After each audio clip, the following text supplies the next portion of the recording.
So if you haven't figured out by now, ham radio operators are a little weird. Let's just call it a little bit of understatement.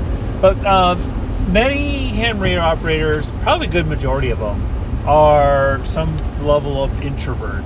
You have the introverts who just want to talk to their buddy down the street, and that's it.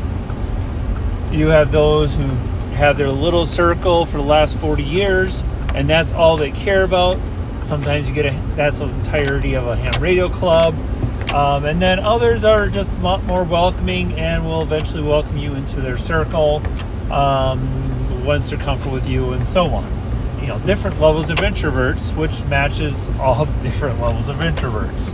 There are extroverts out there. I will not discount that. But a lot of them, they just want to do what their little circle of thing is that they want to do, and that is it. So, remember that when approaching others within the hobby. Not everyone wants to chit-chat. Not everyone wants to, talk for hours on subjects. Some of them just want to get to the point and be done. And that's just the more normal-ish ones. Then you have the truly weird, obsessed level of people as well, which they are out there, much like any other hobby. And you just kind of gotta handle them. However that is that you want to handle them. If it's just walk away, more power to you. If you're forced to work with them for events or things like that, you just kind of learn to talk to them and learn to handle them, even if they are a lot. This is more of a heads up, more of a hey, just in case you haven't figured out yet type post. But definitely a lot of introverts in the hobby, and some people who get really obsessed over very specific parts of systems, which is amazing because you get people like what I just posted out yesterday out to a couple different areas. Said, hey, I bought this radio a while ago. This is what's happening.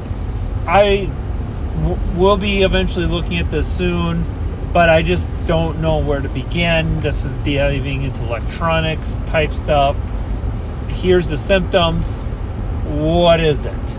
And I swear, before I went to bed, and I posted this at like 9 o'clock at night, probably 9, maybe 9:30. By midnight, someone had already responded and said, here's a manual, here's likely what it is, and here's how to test it. It's like, oh my God, this is what I needed. And so then they have a link to the manual. Then they also responded back, it also could potentially be blah, blah, blah. Hey, here's how you test that as well. And I'm like, wow, this is lots of great detail. Because I'm not afraid, especially in these older ones that have the full-size components, I'm not afraid to reach out and or to try to fix it myself. Because how else do you learn? But I do need the space to do that. But more importantly, I'm thankful for people out there who think up to this level of detail on electronics and understands the working components of radio in order to kind of say, hey, this is a good starting point in order to look forward. So we'll see what happens.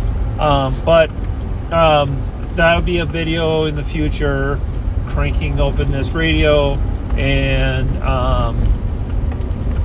just finding out what is the potential issue there, what is the problem.